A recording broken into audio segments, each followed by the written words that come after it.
नमस्कार, देशोन्नती संपादकीय मध्ये मी ऐश्वर्या शिंदे आपलं स्वागत करते। काँग्रेसचे ज्येष्ठ नेते आणि महाराष्ट्राचे माजी मुख्यमंत्री पृथ्वीराज चव्हाण आपल्या निकटवर्तीयांमध्ये बाबा म्हणूनही ओळखले जातात। या बाबांनी नुकतीच एक भविष्यवाणी केली आहे, अर्थात ती राजकीयच आहे। त्यांच्या म्हणण्यानुसार लोकसभा निवडणुकीनंतर राज्यातील किमान 2 पक्षांचे अस्तित्व संपुष्टात येणार आहे।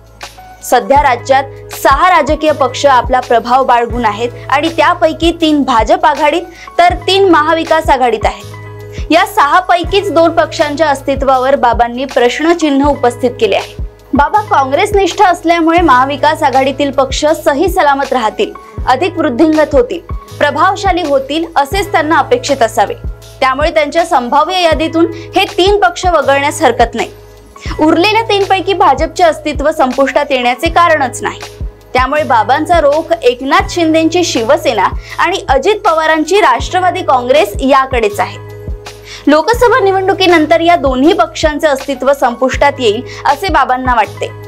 पृथ्वीराज चव्हाण गंभीर प्रकृतीचे आणि विचारवंत राजकारणी आहेत, त्यामुळे केवळ बोलायचे म्हणून ते काहीतरी बोलले असतील असे समजण्याचे कारण नाही। ज्या अर्थी त्यांनी हे विधान केले त्या अर्थी त्यामागे त्यांचा अभ्यास, त्यांचा अनुभव पणाला लागला असेलच। लोकसभा निवडणुकीत राज्यात महाविकास आघाडीला प्रचंड मोठे यश मिळेल असा त्यांचा दावा आहे आणि त्यानंतर हे दोन्ही पक्ष बहुधा त्यांच्या जागा शून्यावर वगैरे आल्यामुळे नामशेष होतील असे बाबांना वाटते।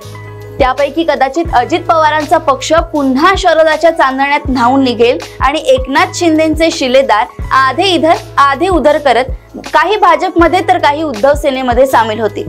ही बाबांची तार्किक मांडणी आहे, परंतु राजकारणात भविष्यवाणीला कितपत स्थान आहे हा देखील एक प्रश्नच आहे। बाबा म्हणतात तसे निकाल आले नाही तर अगदी उलट निकाल आले तर कदाचित अस्तित्व नष्ट होणारे 2 पक्ष वेगळेही असू शकतात।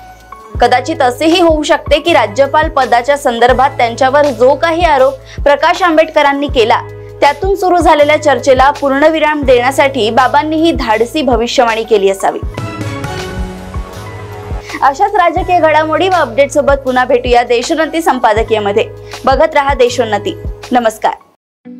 ठळक घडामोडींसाठी देशोन्नती न्यूज चॅनलला सबस्क्राइब करा आणि बेल आयकॉन प्रेस करा।